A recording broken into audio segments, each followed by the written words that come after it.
Alors bonjour à toutes et tous. On se retrouve une nouvelle fois sur la chaîne de l'Asso pour une rencontre. Alors aujourd'hui, c'est un domaine que j'affectionne particulièrement. On va parler psychogénéalogie et constellation familiale avec Audrey. Bonjour Audrey. Bonjour Véro. Et donc, je vais t'inviter, comme je l'ai fait avec les précédents invités, à nous présenter un petit peu qui tu es, ton parcours de vie et qu'est-ce qui t'a amené aujourd'hui à te pencher plus particulièrement sur la psychogénéalogie, qui est un domaine assez vaste. Et les constellations aussi, oui, parce Et que c'est en parallèle. Oui, alors écoute, donc je m'appelle Audrey Noharo, j'ai bientôt 48 ans.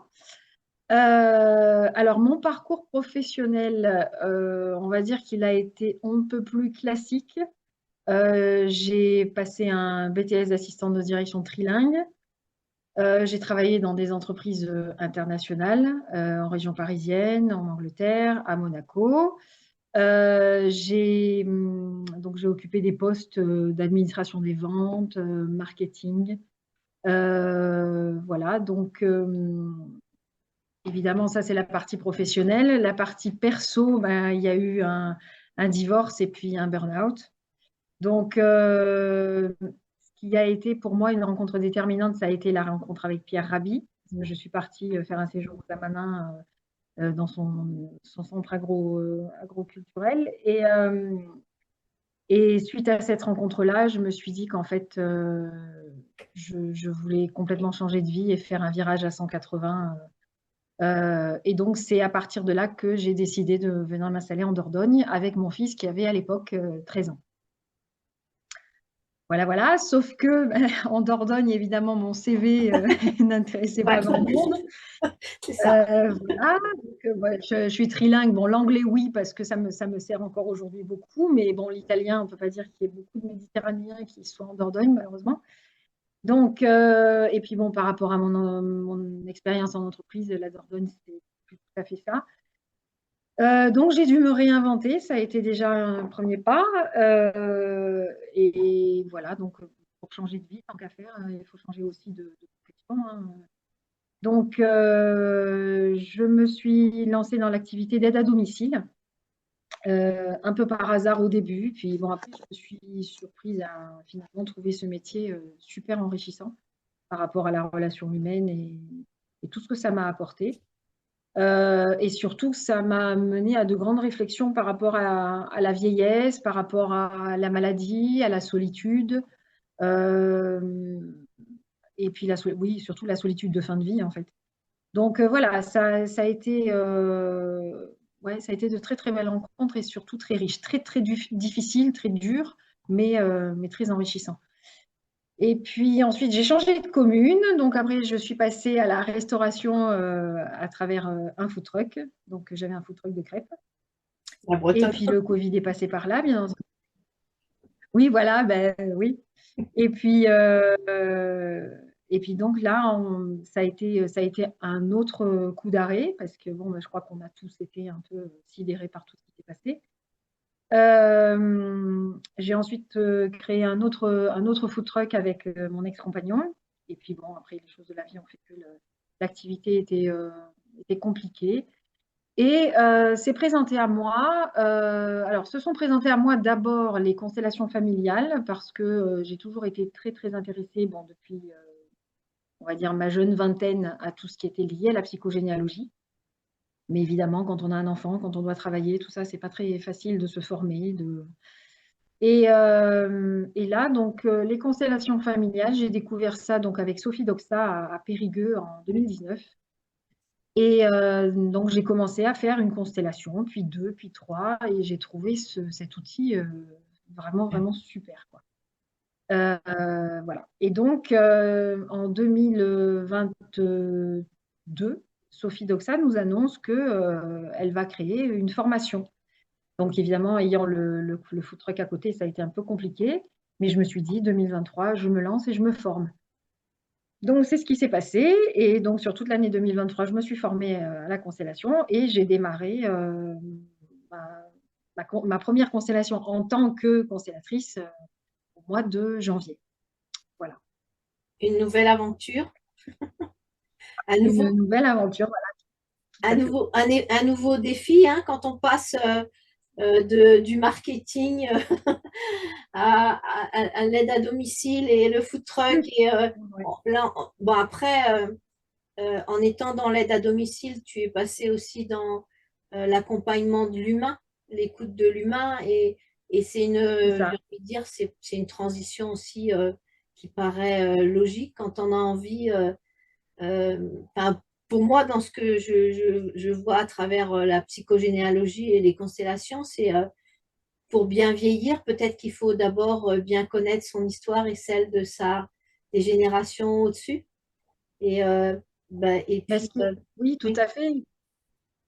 Et du Mais coup, surtout pour bien vieillir, avant de bien vieillir, il faudrait aussi se donner l'opportunité de bien vivre.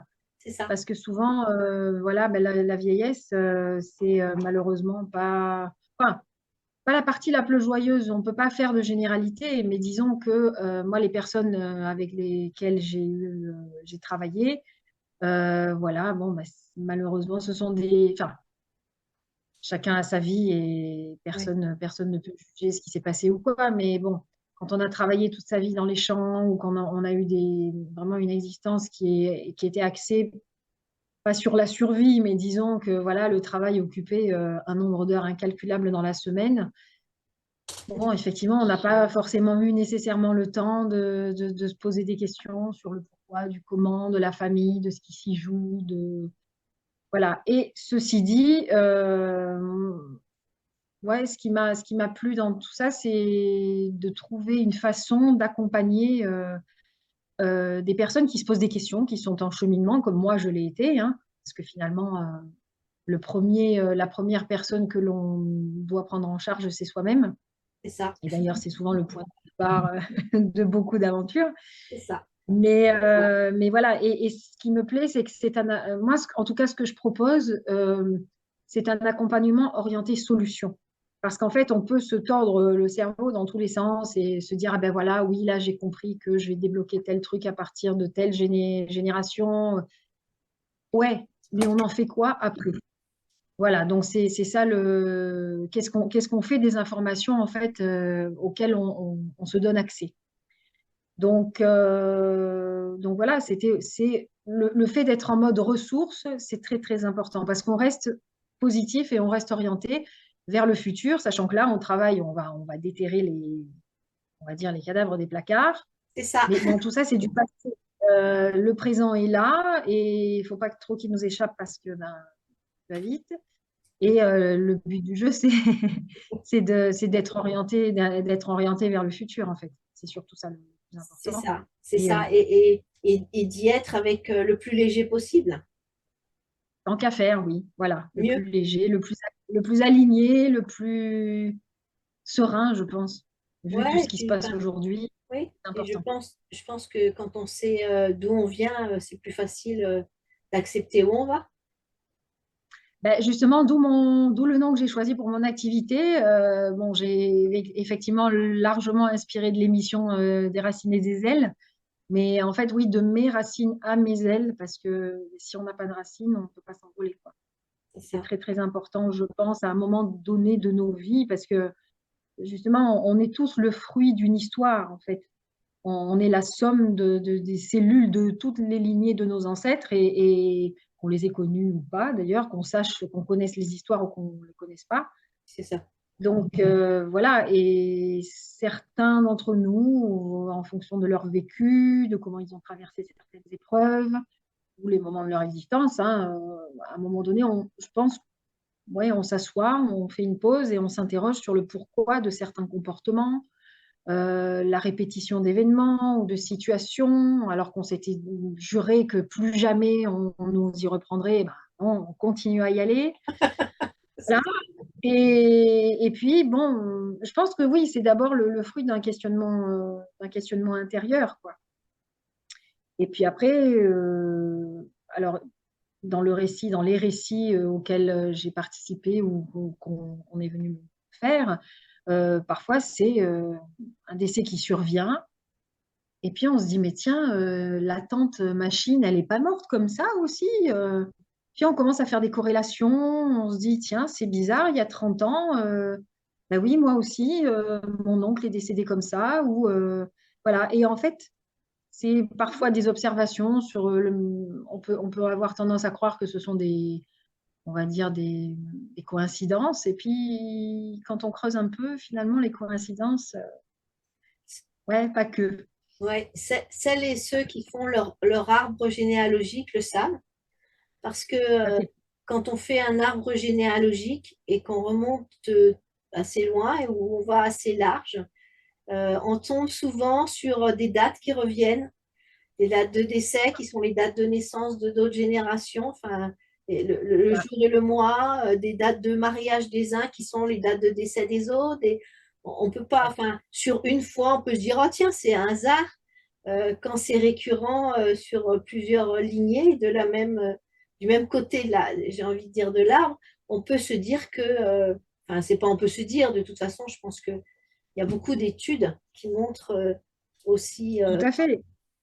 Ah, ben, justement, alors, pour ceux qui sont très, très axés sur la science, alors moi, je suis quelqu'un de très pragmatique aussi. C'est quelque chose on peut être versé dans certaines disciplines et puis quand même avoir envie et besoin d'avoir un support, on va dire, un peu plus scientifique, je dirais. Euh, En fait, alors ça, on peut s'intéresser, enfin moi, je me suis beaucoup intéressée à l'épigénétique parce qu'on en parle forcément on s'intéresse à des sujets comme celui-là. Alors, il faut savoir que l'INSERM, par exemple, euh, a- alors que la génétique correspond à l'étude des gènes, ça c'est clair déterminé, c'est vraiment, on va dire, je dirais de la biologie de base. L'épigénétique, elle, s'intéresse à la couche d'informations complémentaires qui définit comment ces gènes vont être utilisés ou pas par une cellule. D'accord. Donc, c'est ce que montre une étude de l'INSERM. Donc. Et contrairement aux mutations qui affectent l'ADN, les modifications épigénétiques, elles, sont réversibles. Ça veut dire qu'en fait, on est interconnecté à notre environnement. Donc, notre famille fait partie de notre environnement. Les enfants adoptés prennent, on va dire, le pli de l'environnement dans lequel ils grandissent. Et ils peuvent développer des maladies de leur vie, de leur famille adoptive, parce qu'ils vivent dans ce bain-là, on va dire.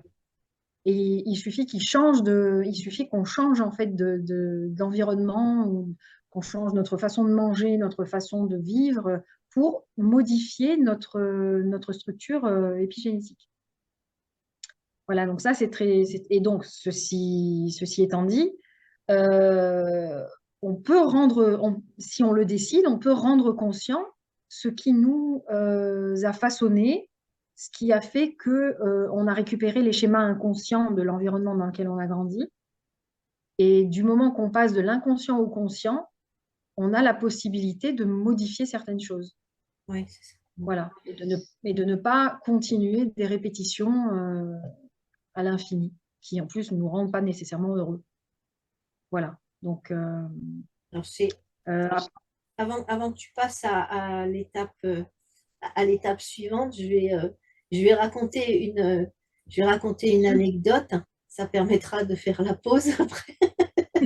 C'est que c'est quand la dernière de mes filles était toute petite, à un moment donné, enfin, elle était dans sa chaise haute et elle voulait quelque chose. Et elle tend le bras et elle fait ça, là, comme ça. Et hein, je vois son père, mais partir, mais dans un fou rire. Mais moi, je trouvais pas ça drôle parce que je dis, si tu veux quelque chose, tu demandes, quoi. ouais, ouais, Et bien sûr, ouais. il riait, et je comprenais pas pourquoi. Et il me dit, mon père faisait toujours ça quand il voulait quelque chose à table. Il ne demandait pas, il faisait ce geste-là. Et la petite, elle l'a jamais connu. Son père, son grand-père était décédé bien avant qu'elle le naisse. Et donc, enfin, voilà, enfin, là, c'était pour nous une manifestation évidente que, il y avait quelque chose qui venait se manifester là à travers ce geste, quoi. Donc, Je dis ça parce que il y a Ah oui, oui, oui, tout beaucoup à de, fait. il y a beaucoup de sceptiques par rapport à ça. Je sais que pour avoir fait, il y a pas mal d'années, quelques constellations aussi, et quand je disais à mes enfants, je travaille pour vous, je nettoie un certain nombre de choses, pour eux, c'était pas concevable. Ils étaient déjà nés, ils étaient déjà là, ils étaient ados, voire adultes, et donc il n'y avait Mhm. pas cette possibilité pour eux, c'était pas possible qu'on puisse, en nettoyant nos propres cellules, enfin quand je dis en nettoyant, mais oui, en remontant à la conscience un certain nombre de schémas familiaux, de répétitions, de secrets de famille, hein. On va déterrer aussi, il y a quelques cadavres en général. Et que ça En pouvait, général, oui. oui, c'est ça, hein. Les familles nickel, moi j'en connais pas. Et, euh, et il y Non. a toujours un petit, il y a toujours un petit truc, ah, c'est plus ou moins, il y en a qui cumulent, hein. Bon, après, certains sont plus chargés que d'autres, Oui, mais exact. je veux dire, dans toutes les familles, il y a quelque chose. Et donc, du coup, il y a je voulais, avant qu'on aille un peu plus loin dans la discussion et dans la présentation Ouais. de ton parcours et professionnel, et en même temps, comment tu appréhendes la psychogénéalogie et les constellations, c'est que les gens puissent comprendre que c'est pas parce que effectivement les enfants sont déjà grands et on est interconnectés. Ça, c'est pas comme tu l'as expliqué avec l'épigénétique, et puis, dans l'interférence qu'il peut y avoir effectivement entre les uns et les autres dans la transmission génétique, et dans l'environnement aussi, alors je vais dire énergétique, mais c'est plus, Oui, après voilà, chacun entend et voit et perçoit avec son histoire ce qu'il est en mesure d'entendre et d'intégrer, on va dire.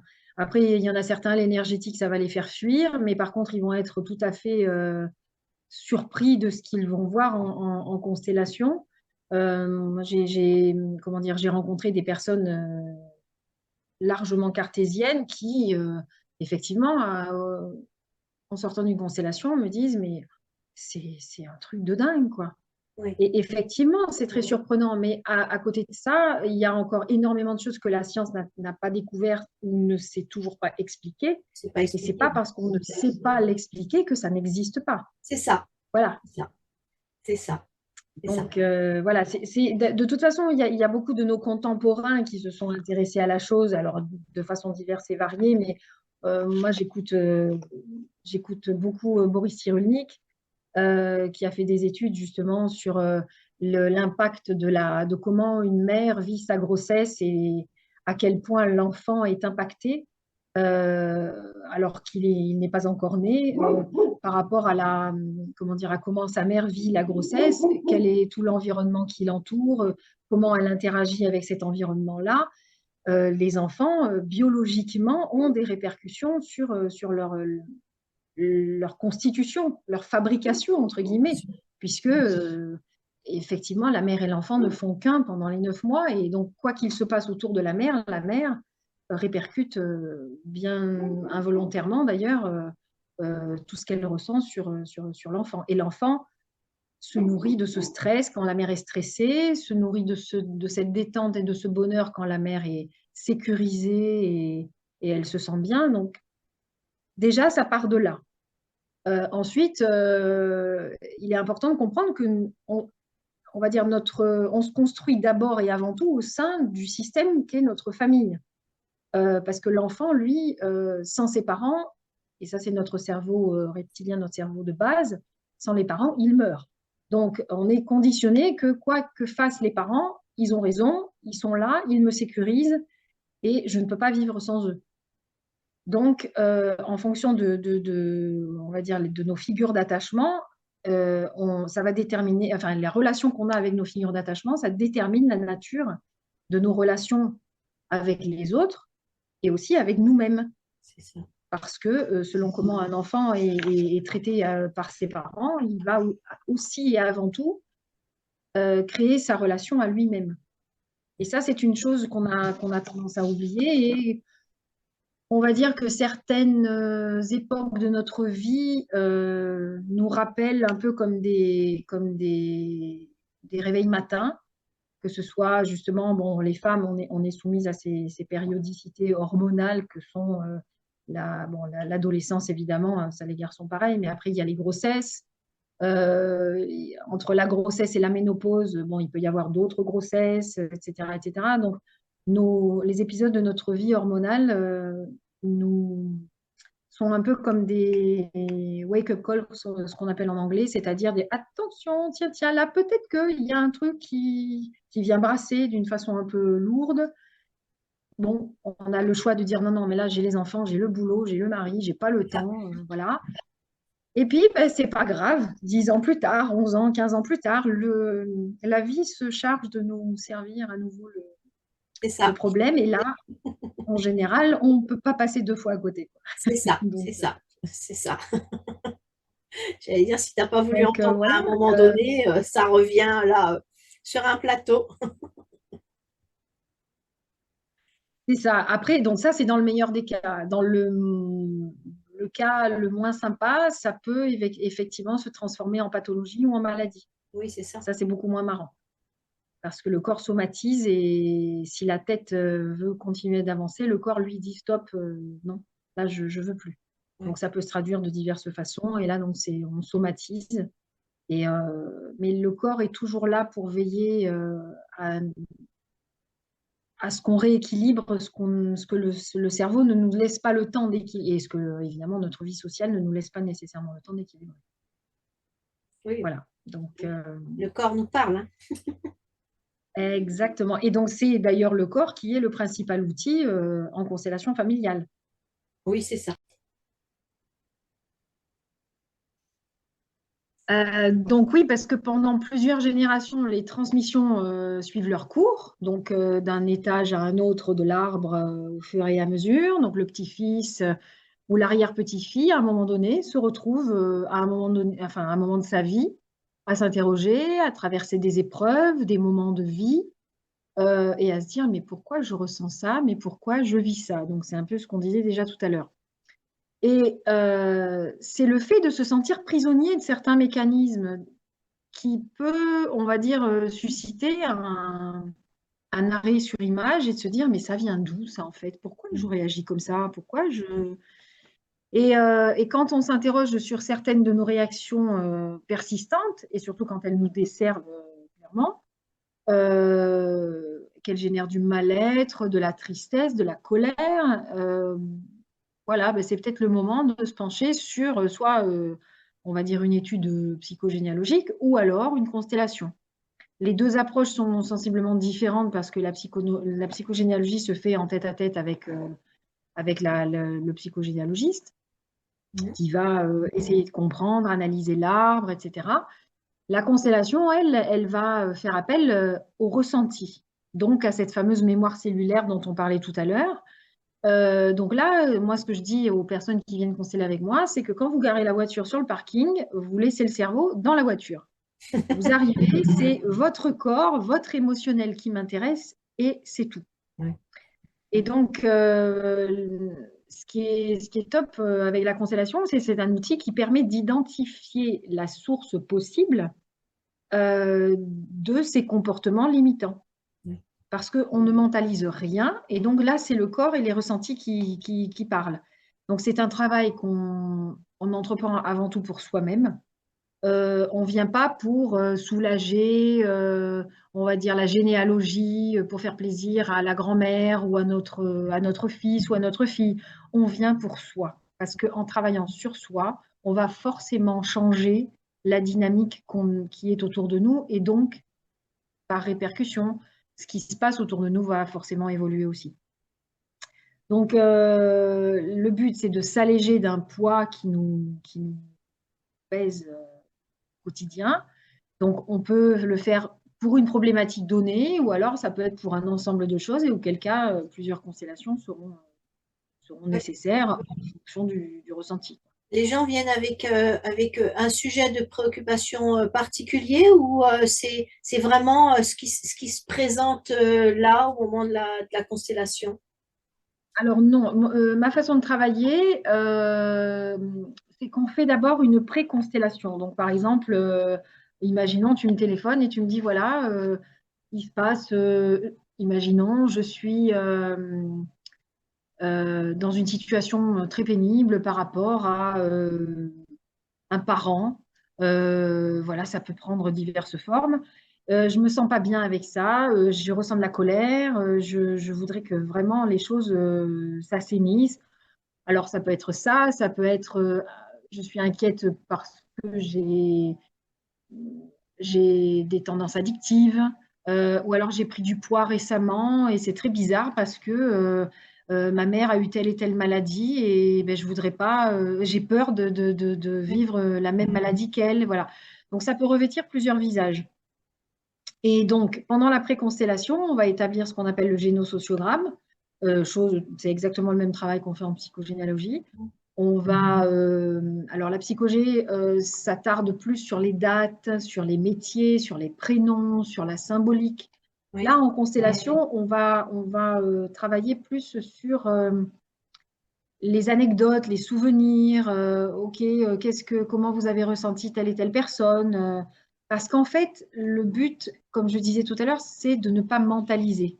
oui, Donc, on va être beaucoup moins dans l'étude et le décortiquage.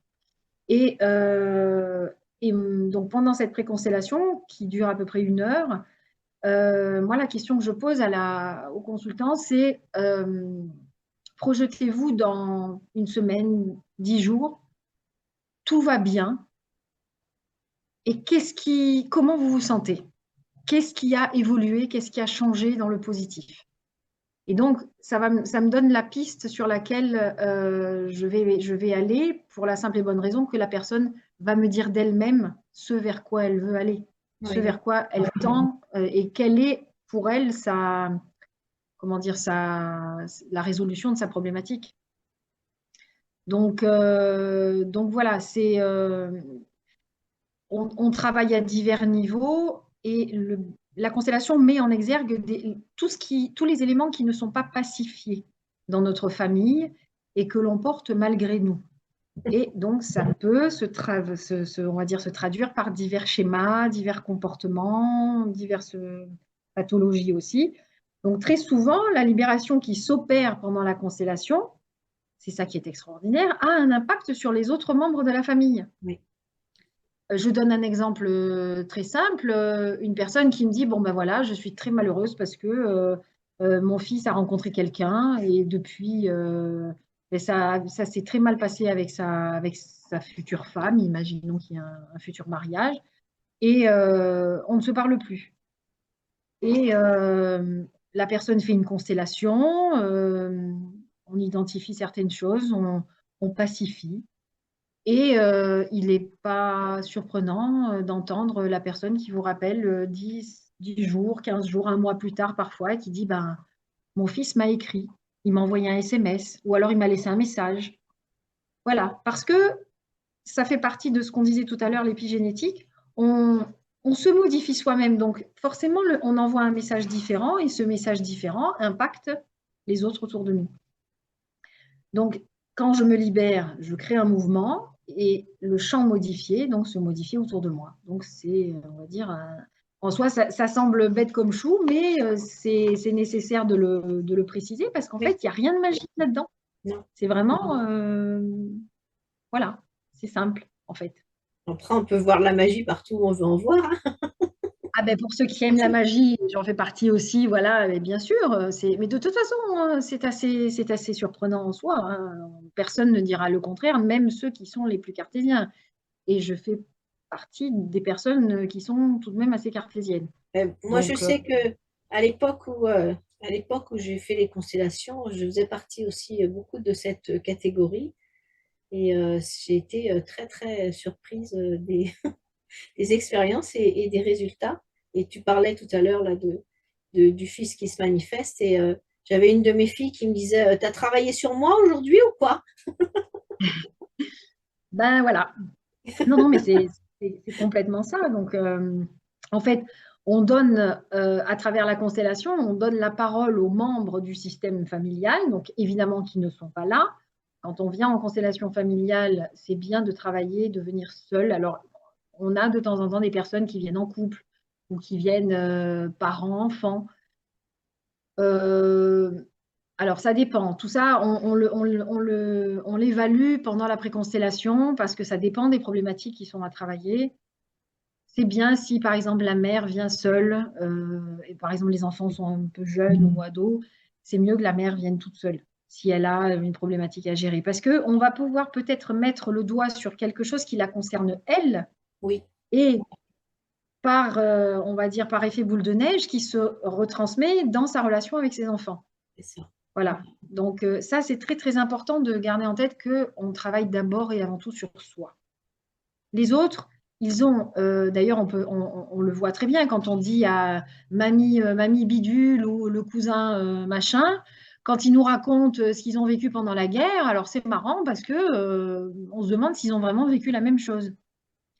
Et tout simplement parce que les événements sont les événements, mais chacun les vit Oui, c'est à ça. sa façon. Et donc, nous, ce qu'on a récupéré de nos ancêtres, ça nous appartient. Ça leur appartient, ça appartient pas au reste du système. Donc, donc, dans la constellation, on donne la parole en fait aux membres du système qui sont représentés par les autres personnes qui participent à la constellation, qu'on appelle des représentants. Et donc, on va se baser sur leur émotionnel à eux et leurs sensations. Et en fait, ce qui se joue par le fait, c'est une sorte de transposition dans l'espace de l'inconscient du constellé. Oui, c'est ça. Voilà.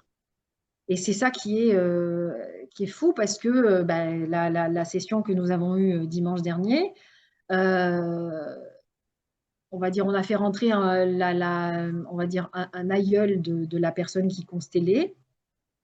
Et le représentant, donc, il se concentre, il fait attention surtout à ses ressentis. Et à un moment donné, la personne a ouvert les yeux et elle regardait l'autre personne en face d'elle. Et le constellé a éclaté de rire parce il me dit, mais en fait, mais c'est exactement la tête que faisait mon grand, je crois que c'était le grand-père.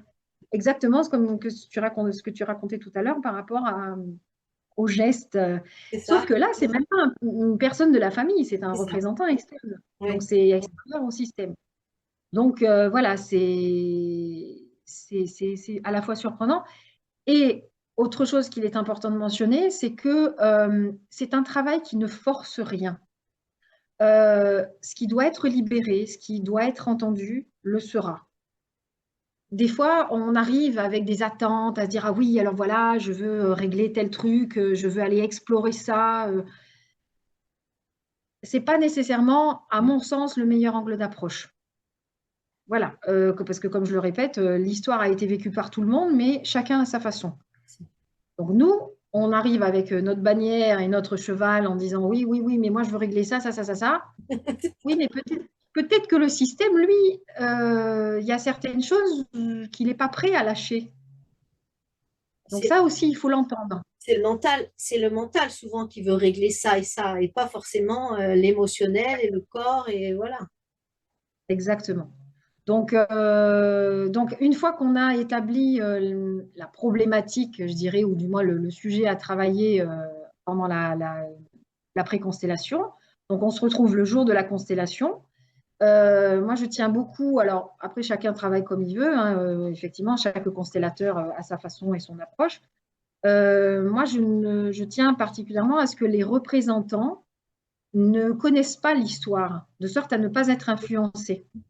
Justement, pour remettre le mental qui ne demande qu'une chose, c'est de se remettre à pédaler dès qu'on lui laisse un peu la porte ouverte. C'est ça. Donc, voilà, donc en fait, le constellé s'assoit à côté de moi. On a déterminé ensemble l'énoncé de ce qu'il va venir travailler en constellation et on ne lit, enfin, on ne prononce que cette phrase. Le constellé ne prononce que cette phrase-là. D'accord. On ne rentre dans aucun détail. Et ensuite, donc, je demande à la personne qui est constellée d'aller choisir quelqu'un pour se représenter. Oui. elle positionne la personne au centre de ce qu'on appelle le champ, donc le tapis, qui est un tapis, c'est un espace délimité. Et à partir de là, en fonction de la problématique, le constellateur, à quoi il sert, comme le dit Bruno Poignard dans un des podcasts qu'il a fait. Le constellateur, en fait, on a tendance à se dire, mais en fait, il sert à rien parce que c'est les représentants qui travaillent. Sauf que le constellateur, il observe tout. Il observe les comportements, les réactions, les regards, les attitudes. Et c'est lui ou elle, en l'occurrence en ce qui me concerne, qui va, on va dire, tisser une trame de sorte que tout le travail aboutisse à la résolution de la problématique du constellé, en fait. C'est un processus de décodage, en gros. Alors, c'est un processus de décodage. C'est un accompagnement aussi pendant la constellation parce que on fait ce qu'on appelle des sous-titres. Moi, je ne perds jamais de vue les réactions émotionnelles du constellé parce qu'il y a des moments, ça peut être Oui, très, très chargé, quoi. Donc, je m'assure toujours que ce qui se passe dans la constellation colle au récit que le constellé a de son histoire.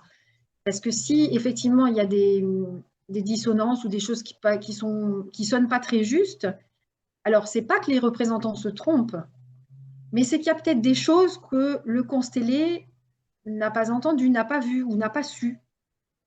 c'est ça. Parce que ce qui est très très compliqué à, comment dire, à intégrer, c'est que les représentants, eux, ne connaissent absolument rien de l'histoire. Ça. Donc, ils ne peuvent pas mentir. Le ressenti, le corps ne ment pas. Et quand un constellé me dit mais alors là, moi, je ne sais pas du tout de quoi on me parle. Ok, je note. Parce que c'est quelque chose que, du coup, on verra en post-constellation. Donc, c'est l'heure de consultation que je propose gratuitement, d'ailleurs, pour les personnes qui viennent me voir.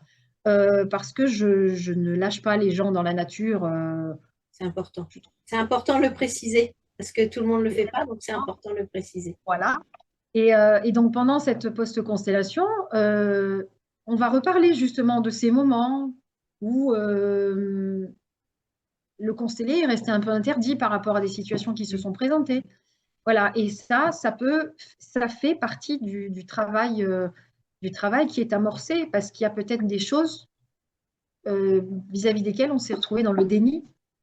Oui, Et donc, quand un représentant nous dit ah non, non, mais moi, je suis ferme et définitif, moi, cette personne-là, je ressens une colère terrible, alors que le constellé dit, mais non, en fait, moi, j'ai toujours vu que ces deux personnes s'entendaient très, très bien. Manifestement, c'était peut-être pas le cas. c'est ça. Voilà. Donc, voilà, on met en lumière des choses qui peut-être ne sont pas si évidentes que ça. Oui, j'allais dire, Voilà. ça peut effectivement, quand on est dans le déni, comme dans toutes les démarches en psychologie ou j'allais dire en connaissance de soi, mais quand on est dans le déni de quelque chose et qu'on prend ça comme ça, il peut y avoir effectivement une certaine dissonance cognitive à un moment donné ou quelque Ouais. chose qui vient, ça heurte. Et effectivement, le fait que tu parles d'accompagnement après, c'est important.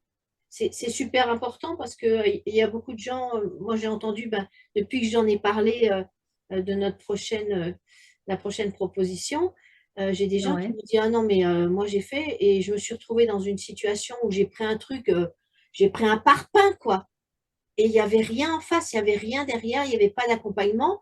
Et ça m'a tellement choquée que ben, je ne savais pas quoi en faire. En fait, je ne suis pas sûre du coup que le travail il soit pertinent parce que est-ce que le travail qui devait être fait de remonter l'information, ben, elle est remontée, mais est-ce qu'elle peut se transmuter quand on la rejette puisque c'est trop violent? Alors, on va dire le travail se fait, mais c'est toujours la même histoire. Pourquoi accoucher dans la douleur quand on peut accoucher dans la douceur? C'est ça. Voilà, donc justement, je trouve qu'un accompagnement est vital et ça, bon, après, il incombe à chacun selon comment il est formé, selon quelles sont ses aspirations propres, parce que j'ai envie de dire, il y a autant de constellations, de modes de constellation qu'il y a de constellateurs par le fait. Donc oui, après, chacun se fait un petit peu sa, on va dire la base et reste, je pense, sensiblement la même. commune, oui. Mais voilà, on La peut donner un méthodologie, Stradivarius voilà, on peut se donner un violon à 5 violonistes, chacun aura sa façon de jouer. Ben là, c'est exactement la même chose.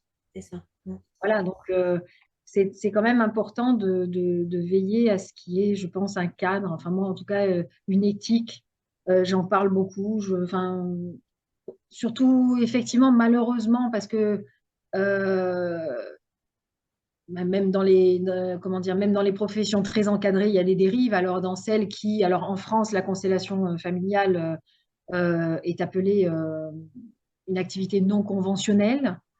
Donc, alors ce qui est très bizarre, enfin très particulier, parce que en France, la constellation systémique n'est pas reconnue en soi comme une thérapie, mais c'est un outil annexe complémentaire à une thérapie que l'on peut suivre avec un psychanalyste ou un D'accord. psychologue. Voilà, donc c'est un vaste sujet parce que d'un pays à l'autre, en Europe et dans le monde, parce que les constellations familiales ont lieu dans le monde entier, les définitions attribuées au mot thérapie sont complètement différentes d'un pays à l'autre, Cocorico. par, par exemple. Mais non, mais d'ailleurs, en Allemagne, il faut savoir une chose, c'est que les constellations systémiques sont utilisées en psychiatrie, en psychothérapie, en accompagnement au sein d'entreprises comme outil de développement personnel.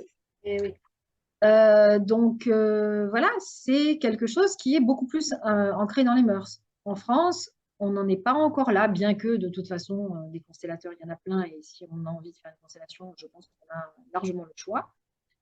Mais en France, voilà, c'est encore très décrié, d'où hum, la chose très importante pour moi, d'avoir un cadre, d'avoir une charte, une de déontologie, et d'avoir quelque chose on va dire, de bien cadré et de bien, qui sécurise à la fois le consultant et le praticien.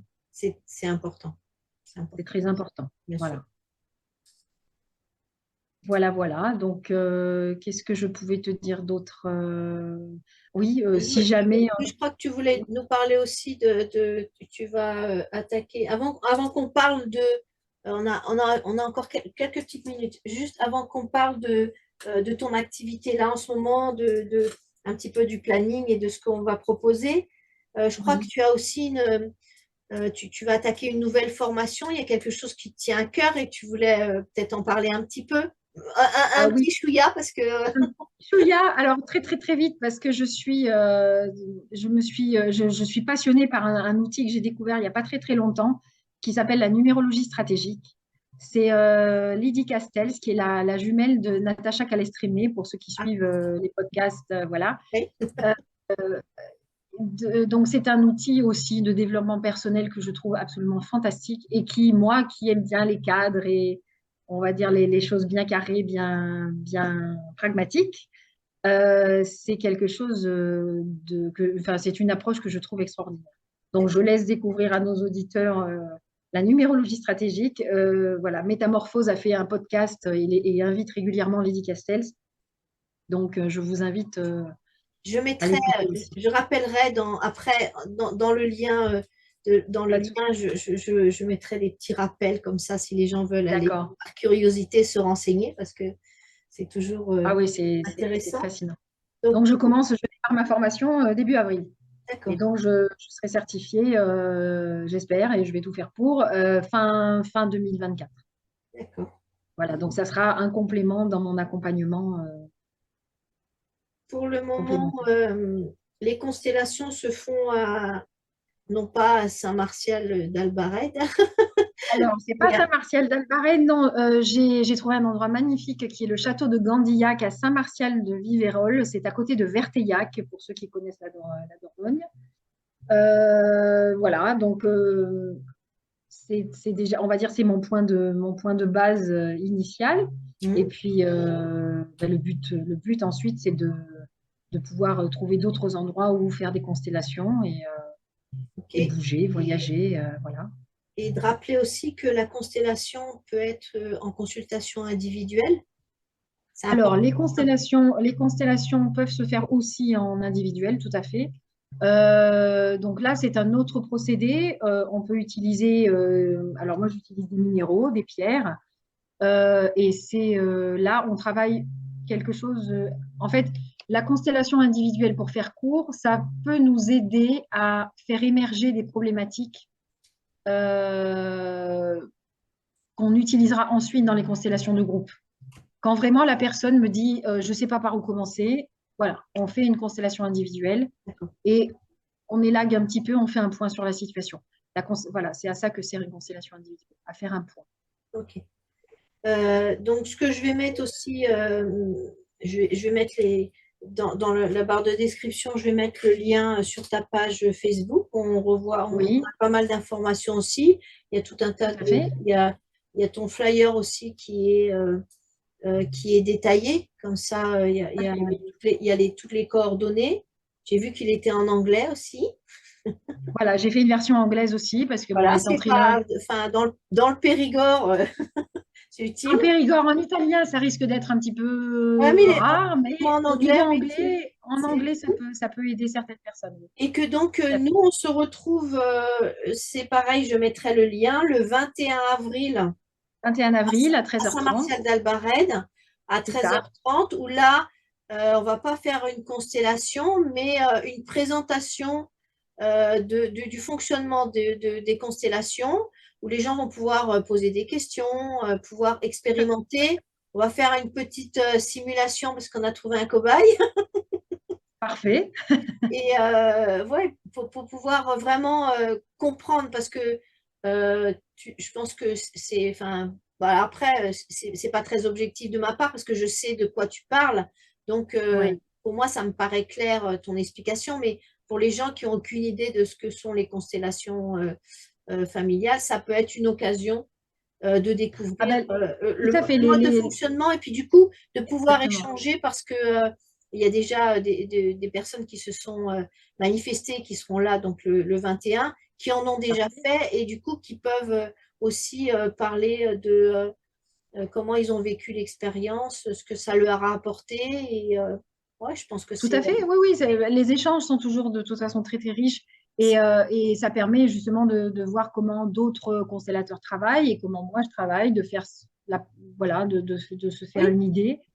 Et surtout, voilà, les ateliers découvertes, je trouve ça chouette. Et puis après, j'invite ceux qui sont intéressés à participer à ma session mensuelle en tant que représentant, même pour ceux qui veulent oui, juste venir en tant que représentant. C'est tout à fait possible. Voilà, donc ok. Et voilà, je voilà. pense que En tout cas, j'ai hâte d'être au 21 avril. Donc oui, mais moi aussi déjà, il faut qu'on se retrouve en vrai, ça fait un moment déjà. déjà, exactement, Passer un moment tout à ensemble, c'est fait, chouette.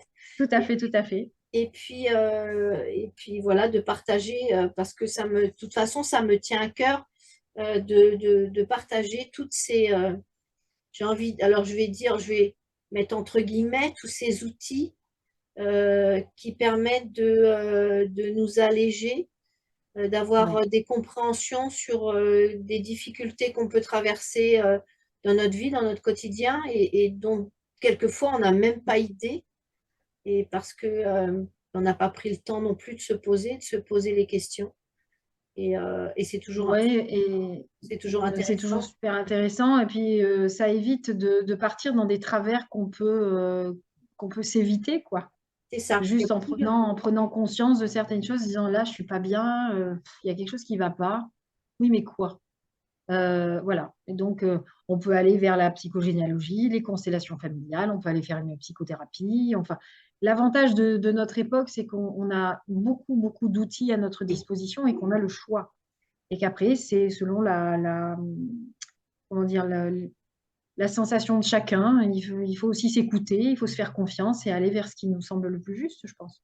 c'est ça. Et puis, c'est pour ça aussi, pour ça que je fais ces vidéos, c'est de pouvoir voir la personne derrière un écran. On a un ressenti, Tout à ça, fait, ouais, ouais, c'est beaucoup plus parlant que sur un flyer ou sur, exactement. Ouais. voilà, ou sur quelque chose Peut-être que bientôt on aura des flyers parlants, à savoir. Je ne sais pas. Bon, après, moi, j'aime pas. Comme je dis toujours, j'aime pas le virtuel. Moi, franchement, l'humain et la relation, l'humain direct, c'est tellement plus riche et plus. Et puis, ben, comme tu le disais tout à l'heure, on est interconnectés et chaque fois qu'il y a un d'entre nous qui fait un pas en avant pour s'occuper de lui et se guérir, entre guillemets, ben, il fait un pas pour tout le reste des Aide humains. les autres, tout à fait. Ouais, ouais, ouais. D'où la nécessité quand même, on va dire, si vous êtes le mouton noir de votre famille, c'est lourd à porter, mais vous n'êtes pas là pour rien. C'est ça, Voilà. c'est ça. Il faut y aller. À un moment, il faut y aller. Et puis, ben, écoute, merci pour Merci à toi, Véro, pour ce super moment. Ça m'a fait super plaisir. Et puis, écoute, à très vite. à très bientôt. Et puis, et à très bientôt aussi sur la chaîne pour d'autres rencontres. Parfait. Merci beaucoup. Au revoir, Audrey. Au revoir, Véro.